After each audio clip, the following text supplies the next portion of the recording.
God the Father in the Old Testament is often known through thunder and fire. He is the God of Mount Sinai, the giver of the unbending law, the righteous judge whose power parts seas and topples nations. We know the stories of his awesome might and his intolerance for sin, but few of us have been taught to listen for the whisper beneath the thunder. We have missed the story of a father's heart, one that breaks for his children, waits patiently for their return, and whose defining characteristic is not wrath, but a fierce and tender mercy. And here are 10 stories from the Old Testament, not of a distant king, but of a loving father whose mercy is an everlasting promise. Story 1, the God who sees the outcast. Her name was Hagar, an Egyptian slave. She was not the chosen one, not the matriarch of the promise, but a servant used and then despised. After conflict with her mistress, Sarah, she fled into the wilderness. With nothing but the life growing inside her, her world was the harsh, unforgiving desert, and she wept in utter despair. She was invisible, a castaway with no future. It was there at her lowest point that an angel of the Lord found her. He didn't just give her instructions. He gave her a promise, a future for her son, Ishmael. Hagar, in overwhelming gratitude, gave God a new name, a name born from her personal experience, Elroy, which means the God who sees me. Years later, when she and her young son were cast out for good and the water ran out, she again wept, unable to watch him die. And again, God heard, saw, and provided, opening her eyes to a well of water, saving them both. The lesson from this story is a profound comfort. There is no wilderness so vast, no person so forgotten, that they are invisible to God. He is Elroy, the God who sees the outcast, hears the cry of the desperate, and makes a way where there is no way. Story 2, the audacious bargain for a doomed city. The Lord had declared that the cities of Sodom and Gomorrah were so wicked, he would go down and destroy them. Abraham, whose nephew Lot lived in Sodom, stood before the Lord. Instead of shrinking, back in fear, he drew near and began the most audacious bargain in history. Will you sweep away the righteous with the wicked? He asked, what if there are 50 righteous people in the city? Will you not spare it? The Lord, in his infinite patience, agreed. For the sake of 50, I will not destroy it. But Abraham wasn't done. He pushed further. What if the number is 45? He pressed. God agreed. What if it's 40? Or 30 or 20? With each question, Abraham tested the limits of mercy, and with each answer, God revealed those limits were far greater than he could imagine. Finally, trembling, Abraham asked, what if only 10 are found there? The Lord replied, for the sake of 10, I will not destroy it. The lesson from this story is that God's heart does not delight in destruction. He is patient with our intercession, and he listens to our pleas, revealing that his desire is always to find even the smallest reason to show mercy. Story 3, the man who wrestled with God. Jacob was a trickster and a runner, a man who had spent his life striving and deceiving. Now he was returning home, terrified of facing the brother he had cheated years before. The night before the reunion, he sent his family ahead and remained alone by the Jabbok River. There, in the deep darkness, a mysterious man appeared and began to wrestle with him. They struggled all night, a silent, grueling, intimate combat. As dawn approached, the man touched Jacob's hip, wrenching it out of joint, yet Jacob refused to let go. I will not let you go unless you bless me, he gasped, clinging to his divine opponent. The stranger then gave him a new name, Israel, meaning he who struggles with God.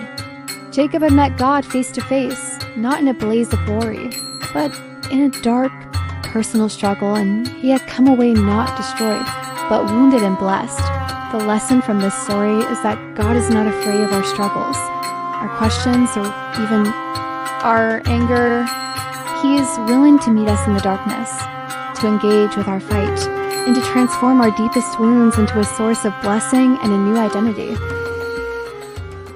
Story 4, the weaver of a redemptive plan. He was his father's favorite son, sold into slavery by his own jealous brothers. He was thrown into a pit, trafficked to a foreign land, falsely accused, and left to rot in a dungeon. Joseph's life was a series of relentless betrayals and injustices. By all accounts, his story should have ended in bitterness or death. Yet, through it all, God was silently at work. Years later, when Joseph had risen to become the second most powerful man in Egypt, he came face to face with his terrified brothers, who had come seeking food. It was there, in the moment of his greatest triumph, that he revealed the secret thread that had run through his entire life. Weeping, he told them, "Do not be distressed, for God sent me ahead of you to preserve life. As for you, you meant evil against me, but God meant it for good." The lesson from this story is that God is a master weaver. Even when our lives seem to be a chaotic tangle of pain, injustice, and evil acts, He is working behind the scenes, weaving it all into a tapestry of redemption and life-saving purpose. Story 5. The gentle patience for a fearful leader. When God appeared to Moses in a burning bush and called him to lead his people out of Egypt, Moses did not respond with heroic faith. He responded with a list of excuses born of deep insecurity. "Who am I that I should go?" he asked. God answered with a promise of his presence. "But what if they ask your name?" Moses pressed. God revealed his sacred name. "I am who I am." Moses pushed back again. "What if they do not believe me?" God gave him miraculous signs to perform. Still, Moses resisted. "Pardon your servant, Lord.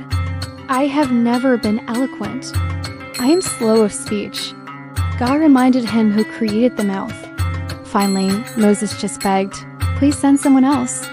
At every step, God could have responded with wrath at this lack of faith. Instead, he responded with gentle, patient, and practical reassurance, meeting every fear with a promise, a provision, and a partner in his brother, Aaron. The lesson from this story is that God's calling on our lives is not dependent on our own strength or confidence. He is patient with our fears and insecurities, and he graciously provides everything we need to walk in the purpose he has for us. Story 6. The Eternal Name of God. The people of Israel, at the very foot of the mountain where God was giving them his law, committed a terrible betrayal. They built a golden calf and worshipped it. In response, God's anger burned hot and threatened to destroy them. But Moses pleaded for the people, and God relented. Later, Moses made a bold request. "Please, show me your glory." He wanted to know who this God truly was at his core. God agreed and hid Moses in the cleft of a rock. Then the Lord passed in front of him and proclaimed his own nature, his own name. He did not say, "I am the God of power and judgment."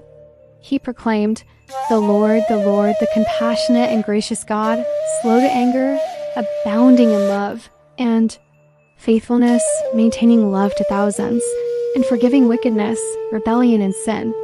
The lesson from this story is one of the most important in all of Scripture.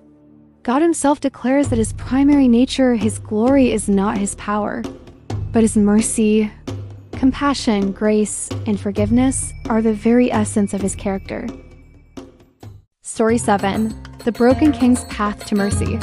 King David was a man after God's own heart, but he fell into a terrible sin. He committed adultery with Bathsheba and then had her husband murdered to cover it up. He thought he had gotten away with it, until the prophet Nathan came to him and told a simple story about a rich man who stole a poor man's only beloved lamb. David's anger flared at the injustice, crying, "The man who did this must die." Nathan's response was like a thunderclap. "You are the man." David's world crumbled. It was exposed, his sin laid bare. He could have made excuses, but he simply confessed, "I have sinned against the Lord." In that moment of true brokenness, the door to mercy opened. His prayer, recorded in Psalm 51, is a raw cry for cleansing, ending with the plea, "Create in me a pure heart, O God, and renew a steadfast spirit within me." The lesson from this story is that no one is too great to fall, but also that no sin is too great for God's mercy when met with a truly broken and repentant heart. Forgiveness doesn't always remove consequences, but it always restores our relationship with God. Story 8. The Whisper for a Depressed Prophet. Elijah was one of the most powerful prophets. He had called down fire from heaven and defeated 450 prophets of Baal. But after a death threat from Queen Jezebel, this mighty man of God collapsed in fear and exhaustion. He fled into the desert, sat under a tree, and prayed to die. He was suffering from complete spiritual and emotional burnout. God's response was incredibly tender. He didn't rebuke Elijah for his despair. He sent an angel, not with a lecture, but with freshly baked bread and water, telling him gently to eat and drink. After Elijah rested, God led him to Mount Horeb and told him to stand and wait. A great wind shattered the rocks, but God was not in the wind. An earthquake shook the ground, but God was not in the earthquake. A fire raged, but God was not in the fire. And after the fire, there came the sound of a gentle whisper. And in that quiet whisper, God met, comforted, and recommissioned his weary servant. The lesson from this story is that God is the tender caregiver for the weary and broken soul.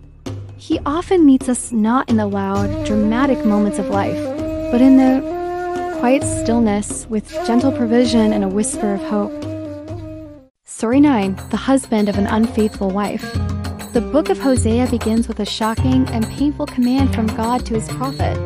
Go, marry a promiscuous woman, because the land is guilty of the vilest adultery and departing from the Lord. Hosea obeyed. He married a woman named Gomer, who bore him children but then left him to return to her old life, pursuing other lovers. Hosea's heartbreak was a living, breathing parable of God's own heartbreak over his unfaithful people, Israel. The most stunning moment comes after Gomer has hit rock bottom, likely sold into slavery. God commands Hosea again, go, show your love to your wife again. Love her as the Lord loves the Israelites, though they turn to other gods. So Hosea goes and buys his own wife back, redeeming her from her slavery and lovingly bringing her home. The lesson from this story is a painful, but beautiful portrait of God's love. It is not a passive or conditional love. It is a pursuing, relentless, and redemptive love that is willing to pay any price to buy us back from the slavery of our own choices and restore us to a place of honor. Story 10. The God who cared for the enemy. God told the prophet Jonah to go to the great city of Nineveh, the capital of Israel's cruel and hated enemy, and preach against it. Jonah hated this idea so much that he ran in the opposite direction and boarded a ship. After the famous episode with the storm and the great fish, Jonah reluctantly went to Nineveh and preached a simple, grim message of doom. To his utter shock, the entire city from the king to the lowest servant repented. They fasted, put on sackcloth, and turned from their evil ways. In seeing their repentance, God relented and showed them mercy. But the story doesn't end there. Jonah was furious. He sat outside the city, sulking because God was merciful to his enemies. God then taught him a final lesson with a plant that grew to give him shade, and then withered away. Jonah was upset about the plant. God gently asked him, "You have been concerned about this plant, but Nineveh has more than 120,000 people. Should I not have concern for that great city?" The lesson from this story is a powerful conclusion to God's character. His mercy is not tribal, it is not just for us. It is boundless, shocking, and extends to the very people we might consider our worst enemies. His Father's heart aches for all of humanity.